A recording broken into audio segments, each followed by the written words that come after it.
Welcome, curious minds, to another deep dive. Today, we're not just opening book, we're stepping into a foundational philosophy, one that's quietly guided some of the world's most successful investors for, well, decades. We're talking about Benjamin Graham's timeless masterpiece, The Intelligent Investor. Now, this isn't just a book, right? It's often called the Bible of value investing, sort of the cornerstone upon which so much modern financial wisdom is built. And if you want a testament to its monumental status, look no further than Warren Buffett himself. He famously declared it by far the best book on investing ever written. So our mission for this deep dive, it's really to extract those core unchanging principles from Graham's work. We want to show you how his wisdom remains incredibly potent, even in today's lightning fast markets, and help you grasp the profound lessons without getting maybe lied in some of the original's denser parts. Think of it as your shortcut to understanding why patience and principle, well, they still trump panic and speculation. Absolutely. It's true. And what's fascinating about Graham is that his insights, they actually extend far beyond just picking stocks. His framework for rational decision-making, for understanding value versus price, for managing your own emotions, these are surprisingly applicable to almost any significant choice you make in life, not just in the financial world. He offers a kind of mental compass, really, for navigating uncertainty. Okay, so let's unpack this then. Graham kicks off The Intelligent Investor by immediately drawing a very clear line in the sand. Oh, He distinguishes between an investor and a speculator. For me, that distinction felt, well, revolutionary, almost like a moral imperative. But beyond just the definitions, what's the real-world impact of adopting one mindset over the other, especially when the market is pulling you in all sorts of directions? Right. Graham is absolutely crystal clear on this, and it's foundational. An investor, in his eyes, is someone who meticulously analyzes a business, focuses on its intrinsic value. They're disciplined, they prioritize safety principle, and their approach is built on principles that stay steady no matter how wild the market gets. They're buying a piece of a business fundamentally, not just a ticker symbol. A speculator, on the other hand, well, they're chasing market trends, price movements, hoping to profit from short-term fluctuations. They're often swayed by emotion, by hype, fear of missing out, the thrill of the chase. What's really fascinating here is how he immediately grounds you in a mindset. He separates thoughtful, deliberate action from impulsive, reactive behavior. You knew that markets will fluctuate, often wildly. But your fundamental principles, your approach, that absolutely should not. It's like being the calm captain in a storm rather than a passenger tossed about by every single wave. So it's not just about what you buy, but really why and how you buy it. I imagine in today's market, which is so fast-paced, everyone's talking about the next big surge, the latest meme stock. Sticking to that investor mindset must be incredibly hard, almost countercultural maybe. Would you agree? And how do you see that playing out today? oh, absolutely. Graham's investor mindset demands a kind of stubborn independence. In a world of instant gratification and constant news feeds, yeah, it requires tremendous patience. And the discipline to just ignore the noise. We see it play out every day, really. Those who follow Graham's path often miss out on the spectacular short-term booms, sure, but they also largely avoid the devastating busts. The speculator often experiences both extremes. Graham essentially teaches you to be comfortable being, well, unfashionable, to resist the herd. That focus on capital preservation, on guarding your downside, it immediately brings to mind Graham's incredible personification of the market itself. Because to protect your capital, you first need to understand the beast you're dealing with. Mr. Market, can you introduce us to him and tell us how we're supposed to interact with this, shall we say, colorful character? Mr. Market, yes. He's one of Graham's most brilliant and enduring conceptual tools, really. Imagine you have a business partner named Mr. Market. Every single day, without fail, he shows up at your door, eager to do business. And every day, he offers to either buy your share of the business or sell you more shares, always at a new price. The kicker. Mr. Market is, well, wildly manic depressive. Some days he's incredibly optimistic, almost euphoric, offers you ridiculously high prices for your shares, convinced the future is bright. Other days he's utterly despondent, convinced the world is ending, and he'll practically beg you to take his shares off his hands for pennies, or offer to buy yours for a pittance. The intelligent investor's job is to recognize that Mr. Market is often irrational, driven by his moods, not by the underlying value of the business. You don't let his emotional swings dictate your mood or your actions. Instead, you calmly take advantage of his irrationality. When he's overly pessimistic, you might find buying opportunities. When he's overly optimistic, maybe you consider selling. This raises an important question for you, the listener. Are you letting Mr. Market dictate your mood and your decisions? Or are you calmly taking advantage of his emotional roller coaster? That's a powerful question, especially today. With the always-on, real-time market news environment, it's so easy to get swept up. And speaking of protection, Graham's margin of safety, it's often called his central concept, right? The very heart of his philosophy. It isn't just a financial term, it feels like the ultimate antidote to investor anxiety. How does Graham build that protective shield for us? And what's the aha moment that makes it so powerful? The margin of safety. Yeah, it's essentially your investment's personal bodyguard. It's the buffer, the gap between the price you pay for an asset and what you've meticulously calculated its true intrinsic value to be. Think of it like this. If you figure out a house is genuinely worth, say, $1 million, applying a margin of safety means you'd only buy it if the asking price was maybe $700,000 or $800,000. That difference, that's your protective cushion. Its primary purpose is to safeguard your capital against potential errors in your analysis because, let's face it, we all make them, or just against unforeseen negative events that could impact the asset's value. It's not just about paying less, it's about investing with an almost stubborn refusal to lose money. If we connect this to the bigger picture, this concept is about building resilience, durability into your financial decisions. It's the silent confession that, you might be wrong or the market might go crazy, and having a plan for that. Unlike many modern approaches that promise quick, outsized returns, Graham's philosophy always places capital preservation right at its absolute core. It's about not losing money, first and foremost. It really sounds like Graham is building a complete philosophy of financial resilience, a roadmap for the individual.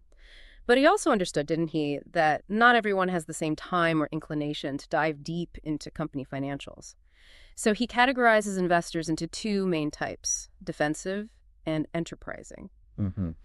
How do these distinctions play out today, especially with things like automated investing or the allure of high-growth sectors that weren't really around in Graham's time? Yeah, Graham was very practical. He recognized that investment requires different levels of engagement. The defensive investor prioritizes safety. They prefer more passive strategies. For them, it's about minimizing effort and maximizing long-term stability.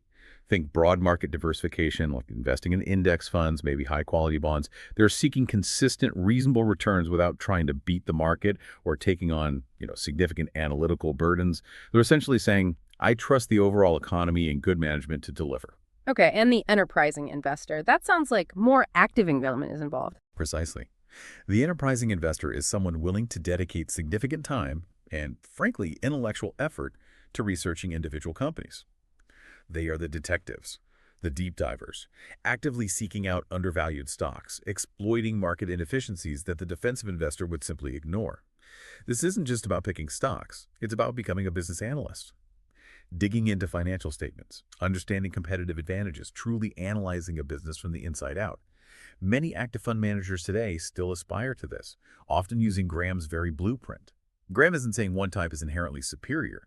Rather, he's acknowledging different paths to intelligent investing, provided, of course, they're executed with discipline and a clear understanding of one's own capabilities and temperament. That's a crucial distinction, especially given how easy it seems to dabble in either camp today.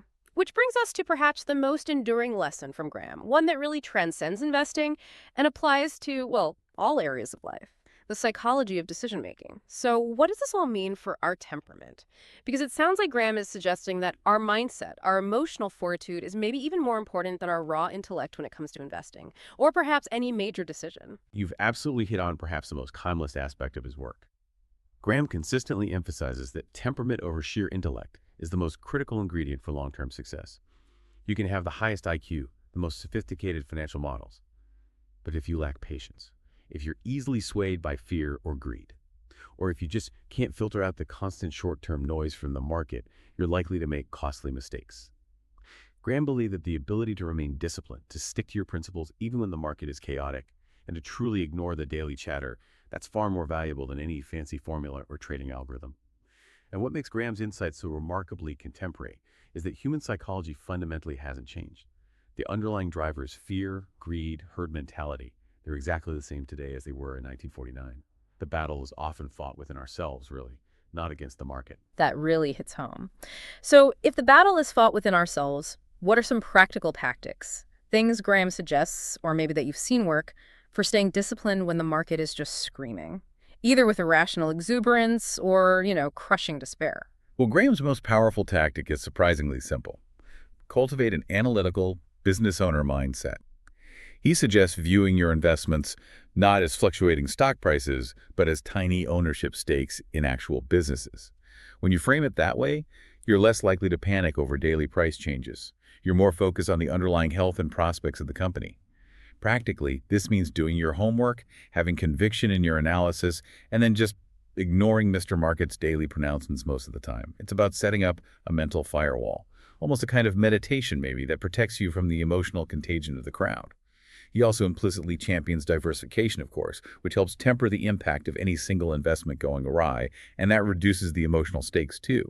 That makes the book feel surprisingly contemporary, even though, yeah, it was written over 70 years ago. The market today, with high-frequency trading, crypto, global connectivity, it looks vastly different from the one Graham observed. How can something from the mid-20th century still be so relevant in our high-tech financial world? It's a great question, and it really speaks to the enduring power of fundamental principles. The primary strength of Graham's work lies in its timelessness. While the technology of the market has, yes, undergone a revolution, instant information, global trading, complex derivatives, human psychology hasn't, the core behaviors of investors have not changed. People still get greedy, they still get fearful, they still react emotionally to news and price movements. Graham's insights into investor behavior, into market irrationality, they're just as fresh and applicable now as they were in the 1940s. Also, his unique focus on risk, specifically on capital preservation, that really sets him apart. Many modern investment theories tend to emphasize maximizing returns, sometimes, at any cost. Graham reminds us that protecting your principal is paramount, always. And despite the book's density in parts, its clarity and logical structure, supported by his historical examples, make it incredibly robust. The logic is as sound now as it was then. It's really a testament to his clear thinking. But let's be real, no book is perfect for everyone, and a classic from 1949 definitely comes with its quirks. What are some of the limitations or challenges a new reader might face with The Intelligent Investor today, beyond just the academic writing style? That's a fair point, yeah. One of the most immediate challenges for a modern reader is that the original market data, the specific stock listings, bond yields, Graham discusses, they are, of course, from the mid-20th century. This can feel a bit dated, sometimes requires you to bridge a pretty significant historical gap. This is where Jason Zweig's updated commentary in the revised editions becomes absolutely crucial. He helps translate Graham's examples into a contemporary context, which is invaluable. Secondly, Graham writes like an academic. He is precise, thorough, but certainly not flashy. So if you're looking for quick stock tips or a fast-paced, entertaining read, you will likely be disappointed. It's a slow burn. It requires patience from the reader, much like the investing approach it espouses. And perhaps most importantly, it's not a step-by-step manual. This isn't a book that gives you a plug-and-play system for immediate action. It doesn't tell you exactly which stocks to buy or when. It's a philosophy, a framework, a way of thinking about investing. It's less of a cookbook and more of a philosophy course, which, ironically, is its true strength in the long run. It teaches you how to think, not what to think. That distinction between a cookbook and a philosophy course is perfect. I like that. So considering all this, its timeless wisdom, but also its dated examples and academic style, who would you say this deep dive, and ultimately the book itself, is really best for? It's definitely not for everyone, but for the right person, yeah, it's transformative. It's ideal for long-term investors, people truly seeking a foundational understanding of value investing, those who want to build a robust mental model for how to approach markets, rather than just chasing fads. You've ever felt overwhelmed by market volatility or the constant stream of financial news, this book offers an incredibly calming, rational antidote. It's also indispensable for anyone curious about Warren Buffett's intellectual roots, how his extraordinary investment philosophy was shaped, why he holds this book in such high regard. Ultimately, it's for anyone willing to think of investing not as a casino where luck dictates outcomes, or a lottery where you just hope for the big win, but rather as a genuine business partnership. If you approach it with that mindset, Graham will speak directly to you. He provides a compass for the financial journey. That's a brilliant summary of its audience. So for you, the listener, wrapping this up, what's the ultimate takeaway from this deep dive into Graham's wisdom? What should you walk away with after hearing all this? Well, the key takeaway is simple, but profound. If you approach the intelligent investor expecting some kind of secret formula for instant riches, you'll be let down. Graham offers no shortcuts, no magic bullets. Instead, what he offers is far more valuable. A framework for cultivating sound judgment, unwavering patience, and genuine resilience. It's really a guide to managing yourself in the face of market madness. And in doing so, it can fundamentally change how you view not only investing in money, but also how you approach decision-making in general, across all aspects of your life. This isn't just about stocks, it's truly a masterclass in rational decision-making, teaching you to be the calm, thoughtful actor in a world often driven by impulse. That really brings it full circle. Beautifully put. So to leave you with a thought to mull over, If you were Mr. Market showing up at your own door every day, what kind of offers would you be making to yourself today? And what does that tell you about your own emotions, your own rationality when it comes to making important choices, whether they're financial or otherwise?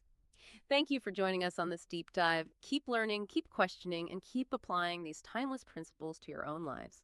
Until next time.